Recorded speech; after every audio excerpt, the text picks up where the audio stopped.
Hi there, welcome along to Transfer Talk. 11 days left in the window and things are really starting to get busy. Arsenal are on the verge of signing Leandro Trossard from Brighton. The very latest is coming up. Chelsea are set to sign their 6th player in the January transfer window. All the details to come. We are awaiting an announcement from West Ham as Danny Ings makes the move from Aston Villa. Will he be available for tomorrow's crucial game with Everton? And Chris Wood is on his way to Nottingham Forest, but has his registration gone through in time?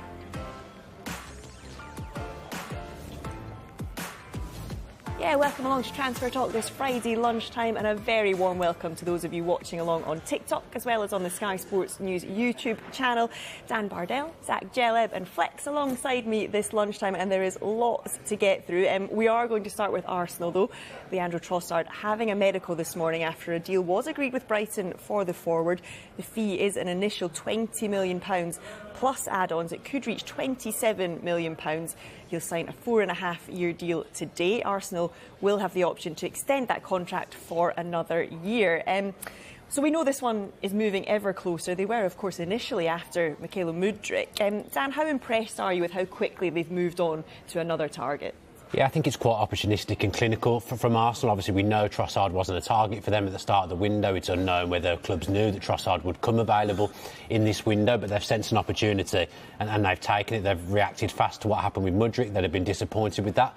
But I actually think this is a better signing for them because I think he covers all the front four positions. He adds depth to that squad, which is something we've talked about a lot on the show. And although he doesn't fit in with the wider sphere of what Arsenal are doing with their transfer strategy, I've seen a few Arsenal fans saying that on social media. I think this is a signing that's only going to help them win the title. It's not going to hinder them in any way at all. So I think it ticks a lot of boxes. I think it's a smart signing, smart bit of business. In the modern day, it's not a huge transfer fee. Brighton would have had the option to extend his contract by a year. So essentially, he's got 2 years left on his deal. They're signing a Premier League ready player, someone who's not going to need time to get used to the speed of the league for around £27 million.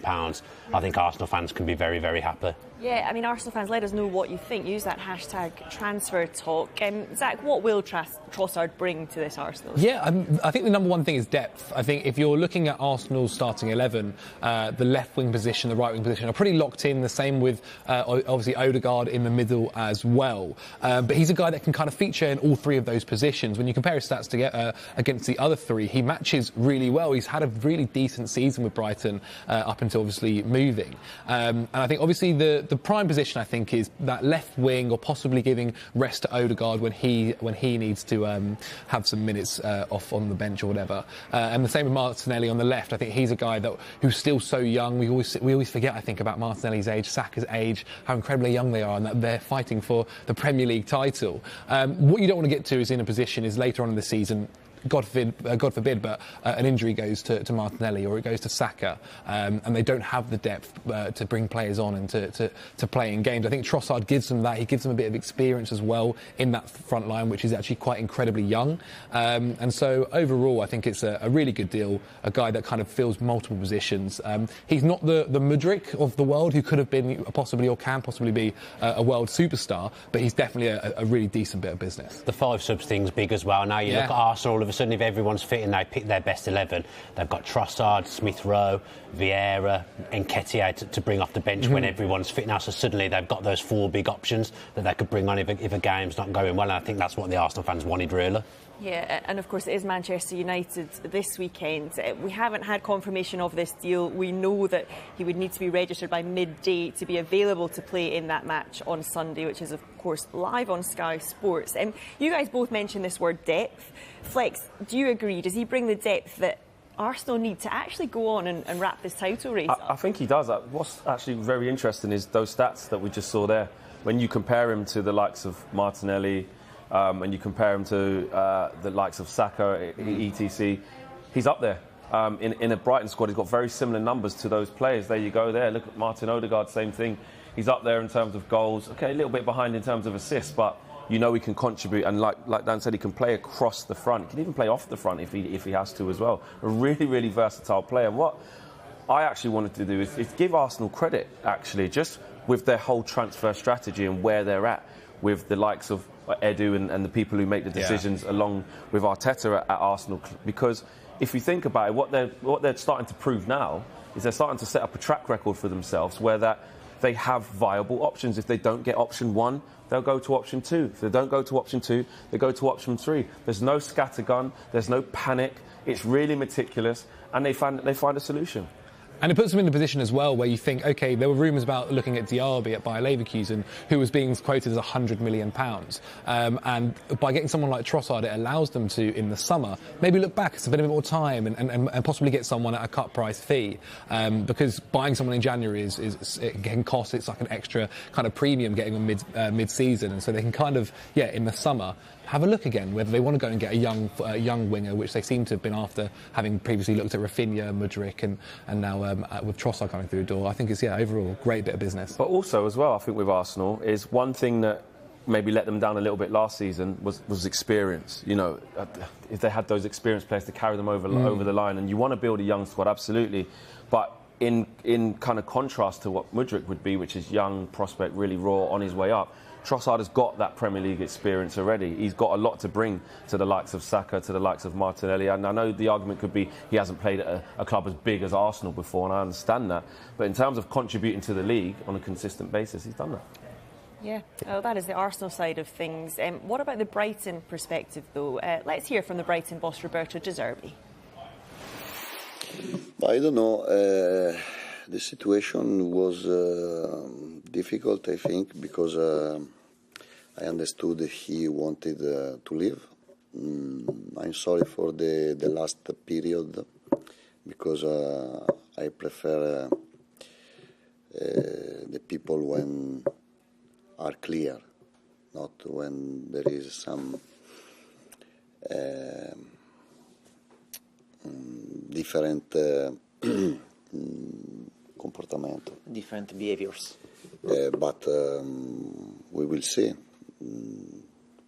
I think we are anyway a good team, and we can play well with Leo or without Leo. Do you have any regrets, and will you look to replace him with another player in this window? I think in the transfer market window, always you can improve. Always you can buy new players. But we are a good level now.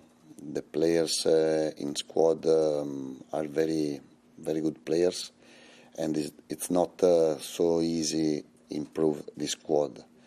But if I think Tony and the club, if will be the possibility to improve the squad, I think we will do something. Yeah, well, we heard from De Zerbi. They were in a situation where Trossard wanted to leave the club, but he hadn't played since New Year's Eve, hasn't scored since the 29th of October. Does this mean that this is a good deal all round? It's good for Brighton, it's good for Trossard, it's good for Arsenal. Yeah, Brighton once again have made money on a player who they bought in for a relatively cheap price, which they've done so many times now. Such a well-run club. They lose players and it doesn't seem to make a difference from them. A lot of the time they find an answer from within, which is what they've done with Caicedo, kind of replacing Basuma. They were unlucky with Mwepu, who obviously ended up retiring. Yeah. He was going to be a big part of their midfield this season. But they're 7th in the league. They lose these players, yet they're better than they've ever been. They lose their manager. They're better than they've ever been as well. And we've been having the Evan Ferguson Appreciation Society in the office this morning, especially from What Zac. a guy. You know, Trossard's come out of the team. Evan Ferguson's come from nowhere. He's only 18, only just 18 as well. Just 18, I think he's come in and leading the line, and yes, he'll need time and he'll have games where he's not effective. But he's already got 4 goal contributions in 4 Premier League games, I think it was, that we saw. And they just find answers from within Brighton. They never look like that they're struggling. They get the money that they want for players. They drive a hard bargain. They're exceptionally run. like I say, 7th in the league, doing better than they've ever done before in the Premier League. They're having a great season. Credit to them, and long may it continue. And they've been doing it for so long now. I mean, I remember when Tarek Lamptey first moved to them, and everyone was saying, "Oh, he's an amazing right back." And we've got Matoma this season on the left flank. You mentioned Ferguson there. I guess obviously with the way Trossard was kind of playing this season, a lot of it was through the middle. He had featured off the left as well. He's a guy that, as you said, recently turned 18. The fact that he's already 6'2", he's not even maybe in his full build just yet. He's going to get bigger. He's bullying Premier League defenders. It's an incredible sight. I mean, for a while, I think Brighton have always had compliments about the way they play. However, I think one of the things that kind of went against them was they really struggled to score goals. Liverpool got an assist. It was a fantastic finish in the end for Sonny Marsh. But he continues to impress me time and time again. And to be that young and to be working in a manager like Deserbi, who it seems like once he likes you, you're in the team, he will develop you into an incredible forward. He looks like he's been playing in the league for ages now.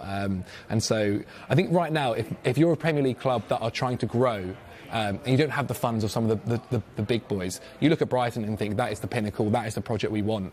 So hats off to them. They're incredible. Nice mix at Brighton. They've got like their stalwarts in the likes of Lallana, Dunk, Solly March, who didn't score for an incredible amount of games and now suddenly scoring every week. They blend that in with these intelligent signings from untapped markets that other teams haven't looked at, put it all together, getting a manager who we didn't know much about as well when he came in, and they're just incredible. And like Zac says, they'll be the envy of most clubs of that size. That's the whole point, right? As you said, the manager, the big one there is that I think for ages everyone had spoken about, it was Graham Potter doing all this, it was Graham Potter doing it. But it shows, and all full credit to Zerbi as well, but it shows that the whole board, the whole stage, that everything that's organised behind the scenes, it's fit for, this is how the club is run. We find people that fit into our system, and then you see success on the field in both senses. Always got a contingency at Brighton, every time. Absolutely. And 7th in the league, as you said. Brighton fans, let us know what you think of everything going on there. Use that hashtag transfer talk. Do stay with us, because still to come, we're going to be live to Paris for the very latest transfer news there.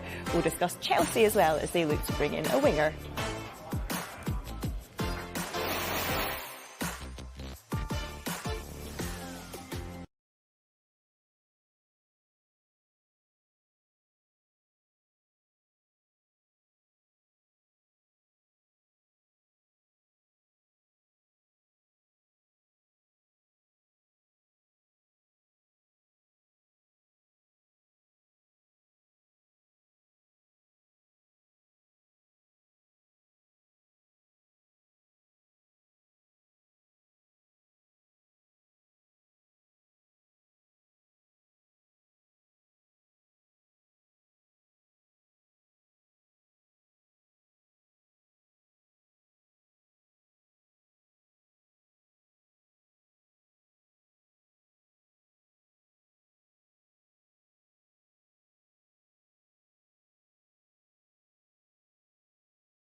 Hi there, welcome back to Transfer Talk. It is time to get to Paris now for the very latest transfer news in France.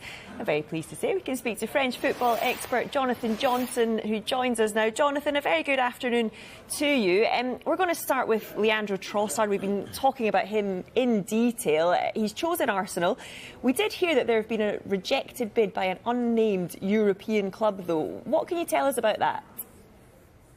Hi there, guys. Great to be back on with you. Thanks for having me. So it sounds like the interest, or at least according to the French press, actually came from Marseille. Apparently, OM saw Trossard as an interesting opportunity for this transfer window. And once they brought in Malinovsky, they were looking, to potentially go out and get the Belgium international from Brighton. But given the speed with which Arsenal moved after the disappointment of obviously losing out on Mudryk to Chelsea, it sounds like OM were completely blown out of the water. Maybe that would have been a different story had they managed to stay in European competition, but obviously crashing out of the Champions League the way that they did so dramatically to Spurs, I think really makes going to Marseille at this point in time for somebody like Trossard, a bit of a hard sell. And, once Arsenal came in, I think it was a bit of a no-brainer, really. There's been a lot of interest in Lorient players at the moment. We've seen Dango Ouattara join Bournemouth. What will he add to their squad? Yeah, there's a number of Lorient players attracting interest from across the Premier League, and obviously you've got that link between Bournemouth and Lorient as well. In terms of what Ouattara will bring to this Bournemouth side, where he brings goals and he brings assists, quite versatile in as much that he can play on both sides. I wouldn't necessarily put him down as the strongest playing through the middle, but can certainly bring something to that Bournemouth attack that they've been lacking a little bit so far this season. Got a good shot on him, eye for goal, decent from set pieces, and a bit of an aerial threat as well. So something for the Cherries fans to look forward to for sure. Terem Moffi is another Lorient player who's been wanted by quite a few Premier League teams. Will he leave this window? There is a lot of interest in Moffi, but there's a lot of interest in him from French clubs as well as clubs on the continent. It sounds like he is preferring at this moment in time to stay in Ligue 1. There are a number of bigger Ligue 1 clubs who have been linked with him, notably Nice of late. So I think if he is to be on the move, it is very possible that he will stay in France, at least for the moment. But, I don't think now that Lorient, having cashed in on Dango, will be as inclined to try and push other names out of the door. There's also Enzo Lefebvre, who's been linked with a number of clubs in the Premier League as well. Jonathan, a story that might surprise a few people regarding the PSG keeper Keylor Navas. Could we be seeing him come to the Premier League? Yeah, I was surprised by these links as well. Navas potentially going somewhere like Bournemouth. His situation is difficult at PSG at this moment in time, but I don't know if he will move to a club like Bournemouth. We will see. I think at this moment in time, certainly where he is in his career, he is desperate to make the most of the final, few years at the top, and he's certainly not getting much in the way of first team football. But perhaps this will be one where Navas maybe bides his time to see if anybody else comes in with a bit of interest. We did see interest from on the continent over the summer transfer window as well. So perhaps this is one that might, start to take shape towards the end of the transfer window. Hi Jonathan, it's Dan. They're letting us talk Villa. A lot of clubs need strikers, Villa in particular. Danny Ings has left now. Is there anyone that Villa could be targeting? Oh, finally, been looking forward to this. Moussa Dembele is obviously a player of interest for Villa, given his situation. Contract expiring at the end of this season. A prolific goal scorer, not had the best of times with Lyon, but his record still remains pretty decent. Obviously, somebody who'll be known, to British football fans as well, given his time in the Premier League and also in Scotland as well. So I think, given how this would be quite a low-cost move, and a good opportunity, a good final opportunity, I might add, for OL to potentially cash in on him. I think that's definitely one to keep an eye on, because it could, tick Villa's boxes, at least sort of in the short to medium term.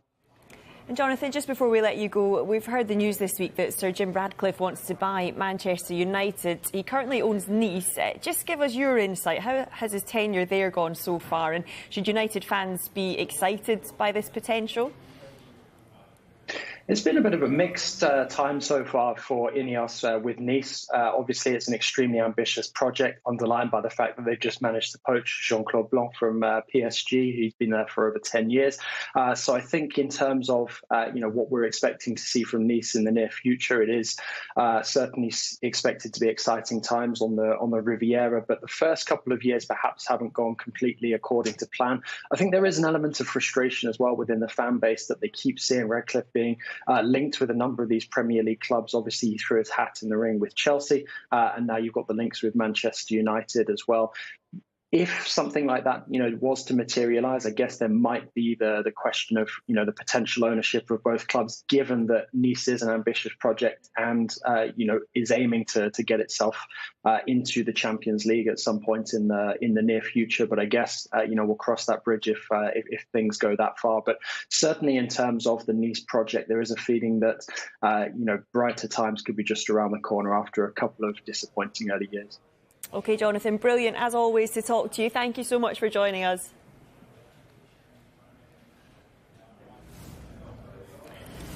Right, let's move on to Chelsea now. We're told that Noni Madueke is in England to have a medical ahead of a move from PSV to Chelsea. He flew into the country last night. The fee agreed, £29 million. He's a 20-year-old winger. Another wide player. Zach, what did Madueke bring that's different to what they already have? Stockpiling at the moment, it seems, and hoping that one of them does really well. Look, I think one of the things that Chelsea haven't had in a while is a guy that is willing to take on players, really since Eden Hazard. I think when you think of that Chelsea side, he was always willing to go at defenders and was a nuisance to them. There was a little time where Christian Pulisic was doing that. Unfortunately, he's been inconsistent, had so many injuries, it's hard to rely upon him. I think you've seen in the signings of Mudryk and now Madueke that these are two guys who are different in the fact that someone like Hakim Ziyech is much more about playing the passes. He can take on a player for sure, but he doesn't have the pace of those two. Whereas, Madueke is a guy who in Europe was completing ridiculous numbers of dribbles, taking on opponents left, right and centre. Obviously, the Premier League is going to be a lot harder than the Eredivisie. No disrespect to the league. But Madueke here, he's a guy that's still incredibly young, 43 games, 11 goals, 6 assists, and he's only just 20 years old. So to have those numbers, I mean, he's been out of England since he was 15 years old. He's gone out there, he knew that, to get first-team football, I had to go to another country and do that. And so, I think whilst it does seem like Chelsea are getting a lot of wingers, these two in Mudryk and Madueke are very different to what currently is at Stamford Bridge. And I wouldn't be too surprised if you're a Chelsea fan seeing them have a little bit more fun with the ball. And he himself has said about how he likes that. He wants to be a guy that takes on the player or takes on the defender. And so hopefully he'll be successful at the Bridge. Yeah, right. Lots more to come. We are going to be live to West Ham next as they close in on the signing of Danny Ings from Aston Villa. Stay with us.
Welcome back to Transfer Talk. It's understood that Mykhailo Mudryk came close to joining Brentford last year for a fraction of the price that Chelsea paid for him last week. Brentford manager Thomas Frank has given his thoughts on the winger's £88.5 million price tag. I think there's a lot of money around in the football world, and especially in the Premier League. Looking from the outside, I think Mudryk is a really good player. I think 100 million, that's a lot for a player that is showing great signs of potential. Probably need to do a bit more, but maybe that's just the price tag these days, which I think is insane. They bought him, and then they bought Nuni? No. Oh, there's rumours about the PSV guy as well. I think they'll have enough wingers, but that's their issue. Thank you. You're welcome. Hi Thomas, on that, if you had a wallet with that much money available, would you spend that sort of amount on these type of players? Oh, good question. Or is it not? Is it not in your values? Yeah, I really hope I will say. I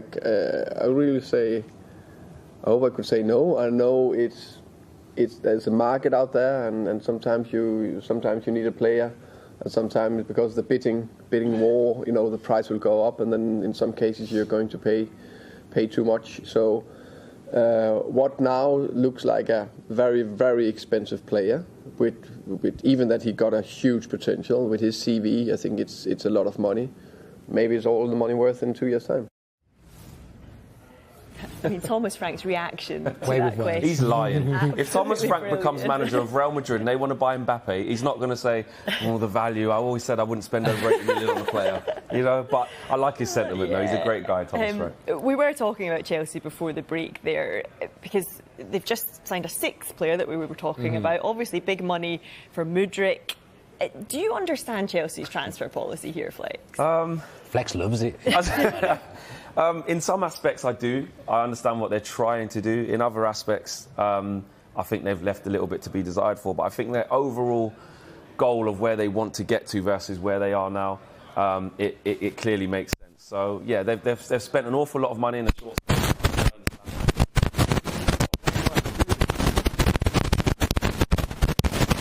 We're going to break away from that because we do have some breaking news. It's not a huge surprise. It concerns West Ham, delighted to announce the signing of Danny Ings. He joined Villa until the summer of 2025. They have a statement. They say that all paperwork was submitted ahead of the midday deadline for the player to be eligible for tomorrow's Premier League fixture against Everton, and the club expects that it will receive formal confirmation this afternoon. They've not received that confirmation yet.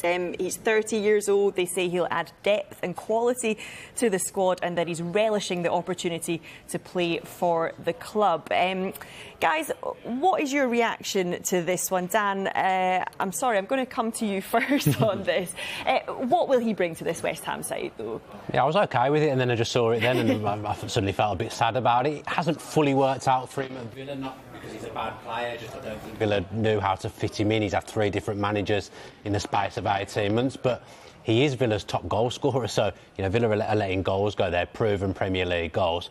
From a West Ham perspective, they've spent a massive amount of money on Scamacca in the summer and not really convinced he's a David Moyes player. Obviously, Ings probably suits what Moyes is about a little bit more.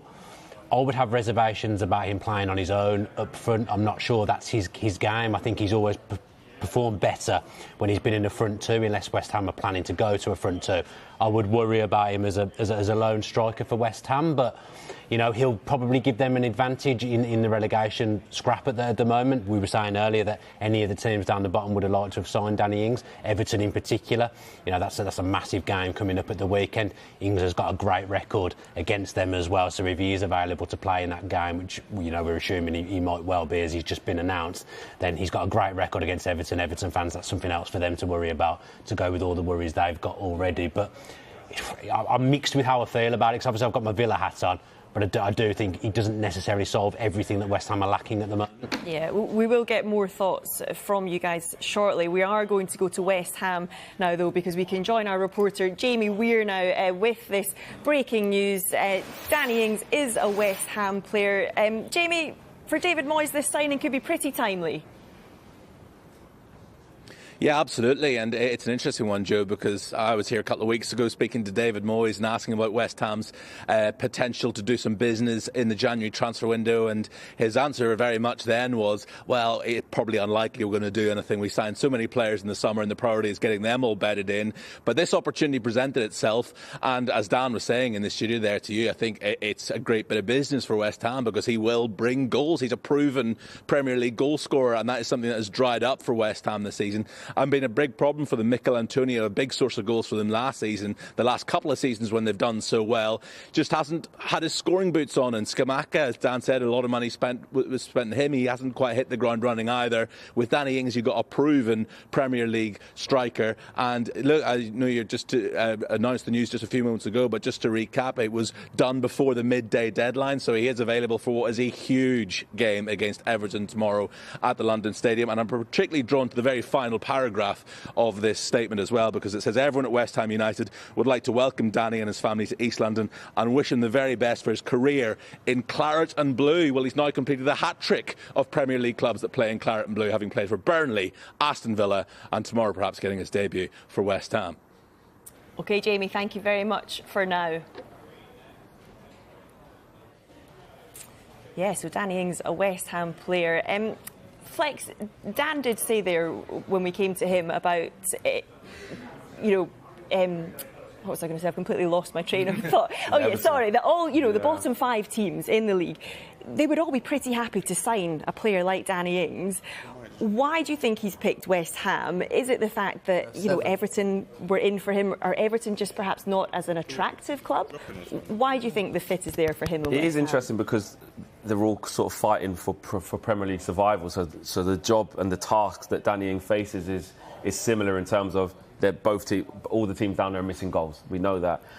But I think when you look at the kind of toxicity at the minute at Everton, the fans really aren't happy with what's going on.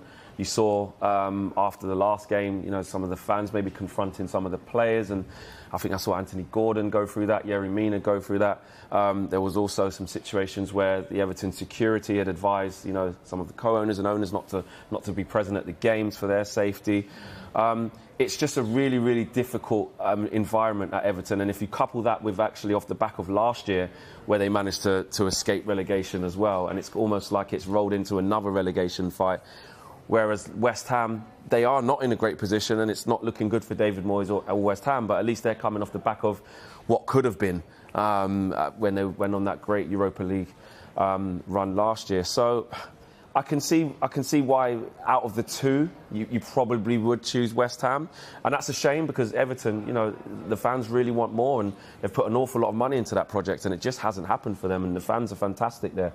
But it's a really difficult time for Frank Lampard. I think probably just harder than for than for David Moyes. Yeah, well, I asked you why he joined West Ham. We can actually just bring you some quotes from Danny Ings. He says, "I'm really excited to join West Ham United. It's important I settle in as quickly as I can do and do the important stuff on the pitch for West Ham. We've got some massive games ahead of us, and I've come here to try and score as many goals as I can to help the team to get some positive results. I am really looking forward to getting started." And his new manager, David Moyes, he said this: "I am really pleased to add Danny to the squad." He says he's a proven Premier League goal scorer and will add great competition for places in the attacking third.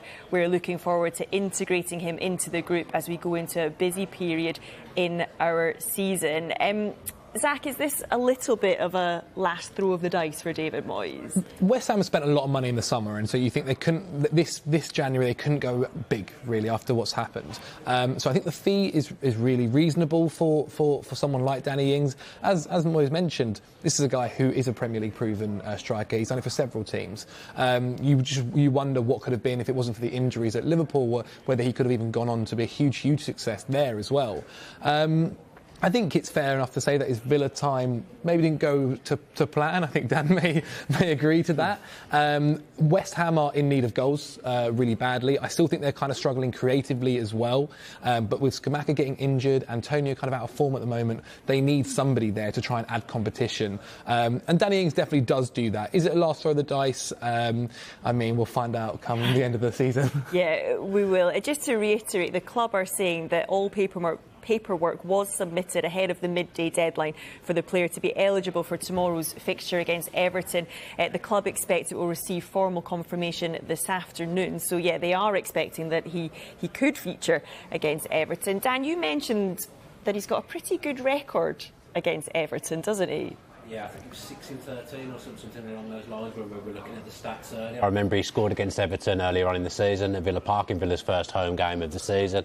And, if you give him the chances, Danny Ings, he will score. He is an assassin in front of goal. It's just like Zac says, whether West Ham can make those chances for him, because they're not really feeling like a cohesive unit this season, West Ham. I think they were built on so much more last season, and the signings that they've made, they're kind of taken away from it a little bit. What they were good at last season is not there this time round. It was 14 games, not 13. As I just said, 3 assists against them as well, 176 minutes per goal as well. That's a great record, and Everton have been wronged by him before, and it's the last thing they need. Especially what will smart more for Everton fans is that potentially he was a player that they were going to look at and looking to get in. I would have said maybe Everton needed him more than West Ham, but then Everton, I would have called them to be down at the bottom this season. West Ham, I absolutely wouldn't have done. I'd have expected them to be around the top half again, having a good season. But for Everton, the need to get someone in now is dire, especially if the teams around them are improving. That elevates the need for a striker for them even more so. But their recruitment's not been good enough even as recently as the summer. They brought Malpe in. Yeah, they're still looking for another goal scorer, still looking for a striker. Why did they spend that money on Malpe if they don't think that he's the answer? Everton are just a mess. Great fans, I really, really feel for them. But, yeah, Danny Ings could cause them more trouble this weekend. Yeah, it'll be really interesting if he does indeed feature. Just to reiterate that breaking news, in the last few minutes, West Ham have announced the signing of Danny Ings. He will join West Ham from Villa for an undisclosed fee, they're saying, until the summer of 2025. Right, we are going to move on to Tottenham now. A pretty disappointing night for them against Manchester City last night. They took that 2-0 lead, lost 4-2 in the end. The big question, will there be any incomings at the club this month? Well, let's hear now from Antonio Conte. We're going to hear from him shortly, hopefully.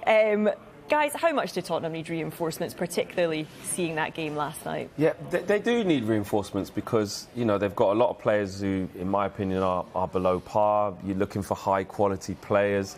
And I think in a lot of positions, they don't have it. If I look across that squad and look for the superstars or the ones who have the stardust, obviously Harry Kane, obviously Heung-min Son, but he's been off it this season, hasn't been at his best. Kulusevski's come in and done well. They've got Richarlison in for that reason. But we were talking about this, weren't we, Dan, in terms of Antonio Conte. He's been brought in as a serial winner, and I understand he's not a coach synonymous with developing young players and bringing through young, fresh talent. He's very much somebody who needs the players in the here and now, very workmanlike. But I look at that team and he hasn't made one player better, in my opinion. He can't just keep getting let off the hook in terms of, OK, they're not a Conte player or this isn't a Conte project. He knew what he was signing up for, and there's got to be a little bit on that manager to say, well, actually, you've still got some good players here. I know they haven't got the best in terms of a whole squad of quality, and he's always alluding to that. He makes sure everybody knows that they don't have the quality that's needed. He's very meticulous in saying that, but do you agree as well, Dan? That, he's getting away with it a little bit. I think it's very slopey shoulders from Conte. Spurs aren't in a great place, but Conte's not blameless in this, in my opinion. I think he's a great manager. He's done great things at clubs in short terms. But it comes to Spurs, and it's almost as if anything that goes wrong isn't his fault. If they lose, he looks very dour in his press conferences afterwards, a little bit like last night and today, where if we hear from him, I imagine that'll be his demeanour. But I think he's got to look at himself a little bit as well, because it's so rigid. This system they've been playing has not been working for weeks now. Yeah, he hasn't made a change. When he was at Chelsea and it wasn't going well, he changed that 3 at the back and it elevated them and they went on to win the league. At the moment, Spurs are drowning in their own mess. They've got problems all over the pitch. But he isn't changing anything. He's rolling out that same system week after week. I mean, in his defence, I don't think anyone could have seen the fall in form from Son coming. I don't think anyone saw that coming at all. Lloris doesn't help as well. Lloris is just having a real bad time in goal at the moment. I'm not convinced they've got a top-class centre-back in Conte's defence. I don't think Longley coming in the summer was particularly there. I think he's good, but I don't think he's top level. I think if you look at the other teams in the top 6, I don't think Romero's getting into any of their teams. I think he's a good player, but I think you look at that back three at the moment, it's not cohesive, it's not working. Arguably, Ben Davies is the most consistent when he comes in, and he's been at Tottenham a while now. He's got 3 or 4 right wing backs. He wants another one. You know, Conte does have to look at himself. I think they got January so right last year with Bentancur and Kulusevski. It really revolutionised them and changed their season. But it doesn't look like this time round they're going to get that. And if Conte doesn't get the players that he wants, it would not surprise me one bit if he just said, I've had enough, this isn't for me. In my opinion, I think you can just see that the writing's on the wall.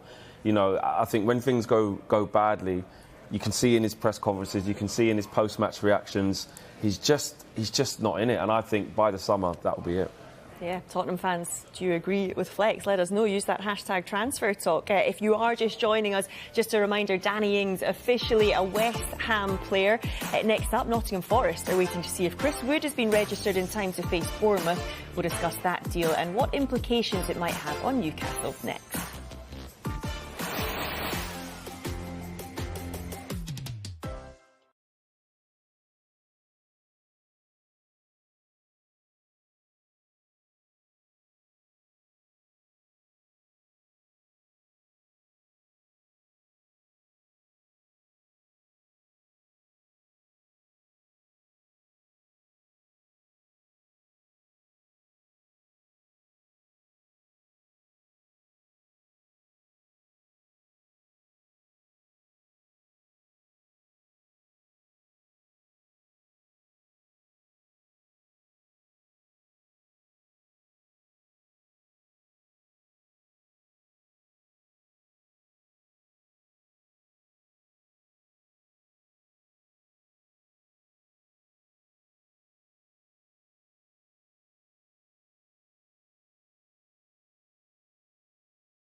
Hi there, welcome back to Transfer Talk. A reminder of the breaking news at this hour. Danny Ings is a West Ham player. He's moved from Aston Villa in a deal worth £15 million. He signed a 2.5-year contract. Elsewhere, Nottingham Forest, they're waiting to see if Chris Wood has been registered in time to face Bournemouth this weekend. The club are unlikely to know whether he's been registered before they travel down to the south coast today. He's completing a loan with an obligation to buy worth around £15 million. Dan, in reference to Chris Wood leaving Newcastle for Nottingham Forest, is this a good move all round? Not great when you're on a show to give your opinion, but I can't make up my mind whether it is or not. I think, Newcastle are recouping some money because obviously they spent an awful lot on him 12 months ago. It's not really worked out. I think Newcastle's level has become so elevated now. I think they've almost outgrown Chris Wood quicker than they would have expected to. Nobody would have foreseen that Newcastle would be this high up in the league at this stage in their development as a club. So I think that's probably played a part in it. I think they'll have looked at it and probably thought, this is too good a deal for us to turn down from Nottingham Forest, a chance to recoup some money. From a Nottingham Forest perspective, I would say he's got that experience of being in a relegation battle, although I think Forest are well placed at the moment. I think they're going quite well. They seem to have found themselves in the Premier League now. He'll add another option to them. He scored goals for Burnley and kept them up a few times. Forest will hope that he can do the same for them. I think if you get the pacey players and the more creative players buzzing around him, the likes of Lingard, Morgan Gibbs-White, Brennan Johnson, if you've got those players around him and use Chris Wood as a focal point, that could perhaps be something that's effective for Nottingham Forest. So it's one I'm still trying to work out in my head, but there's positives for both clubs there that I've reeled off, so yeah, it must be good. Yeah, well, what about the Newcastle side of things? Let's have a listen to what Eddie Howe has had to say. Yeah, he's been a huge player for us. I mean, I have to say he's been outstanding in every way, because I think when we signed him, we were in a very difficult league position. He played a huge part on the pitch to transform the team, or help transform the team, and then this season he's been excellent both on and off the pitch in terms of his leadership and positivity, and when he's not played, so can't underestimate the role he's played. It was a difficult decision because you have to take into account the player and his wishes, but also I think it's a very good deal financially for the football club. Yeah, well, Howe was also asked about how they're going about replacing Chris Wood. Here's what he had to say about that. We're hopefully planning to replace him. Certainly from my side, there was no thought of letting a player go and not replacing, because I think that would leave us dangerously short of players. But there's no guarantees, so that's the position we're in. Right, some more breaking transfer news to bring you. It concerns Arsenal. They're close to signing central defender Jakub Kiwior. The deal is understood to be worth £20 million. Sky Italy reporting that the player will fly into the UK over the weekend for a medical. Personal terms not expected to be a problem. A little bit more about the player. He's been capped 9 times by Poland, started all 4 of their games at the World Cup, and we do know that Arsenal have been looking for a left-sided central defender to provide competition for Gabriel. Zach, how much do Arsenal need to strengthen there? Well, we mentioned it earlier about the forward line. It's all about depth. It's all about depth. Arsenal can't get to the end of the season and think, oh, what if an injury happens to this position? What if we only went and spent that money now rather than the summer? They're in an amazing position to go and win the Premier League. If they can bring in these people who could have long-term futures and provide competition to the likes of Gabriel, who himself is a guy that continues to develop season on season, looks fantastic, then that's the perfect business. I mean, we've said it numerous times on this show about how impressed we are with Arsenal and their business. Okay, this might not be a 50, 60 million pound transfer. It's £20 million, which is a lot. But for Arsenal and for the guys that they're competing with, the likes of City, the likes of Chelsea, the likes of Manchester United, £20 million is for that level is actually quite a cheaper fee to what's normally being paid.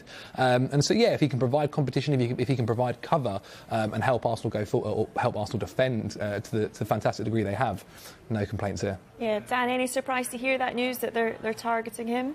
A little bit, because I would say if they were going to get another player in central midfield, would perhaps be somewhere that we would expect. But I guess Ben White's done so well at right back now; he's become the undisputed number 1 right back for them now. So it does open up a space in their central defensive ranks. They've got Holding as well, who's back up. But the fact that he's left-sided is obviously something that they're very keen on. So. Yeah, I mean, it's low money. Well, I say it's low money. I still think that's a fair amount of money, but he's been capped 9 times by Poland, played in the World Cup, so he's got good experience and got decent pedigree. At the moment, you just have to really, if you're an Arsenal fan, you'll just back whatever decision your club is making, because they've got so much right in the last 12 months. Especially just after the Mudryk situation. Again, that was the best part of £88.5 million they were willing to part with. Well, already they've spent 27 upwards potentially of 27 million with add-ons for Trossard. Now 20 million here.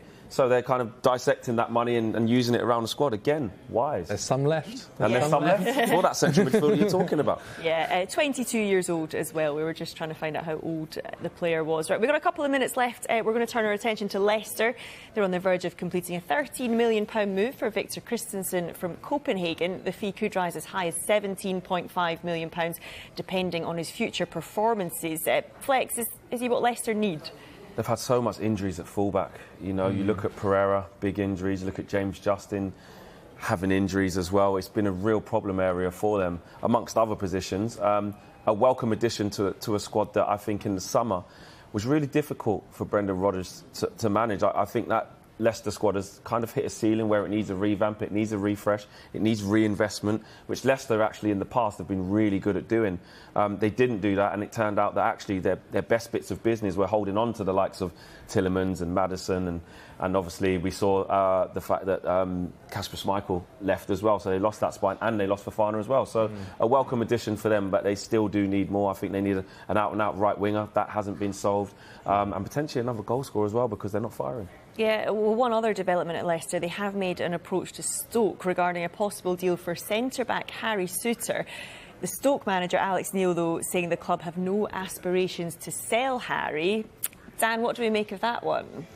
I mean, they're a disaster zone from set pieces, so he's 6'6", so you think he might help a little bit with that. But Leicester needs so much more than a centre-back from the Championship and a left-back from Scandinavia. They're at the moment in serious danger of going down, especially when Maddison's not fit. They just have no invention whatsoever when James Maddison isn't on the pitch. The fans are unhappy, Rodgers is unhappy, the players seem unhappy as well.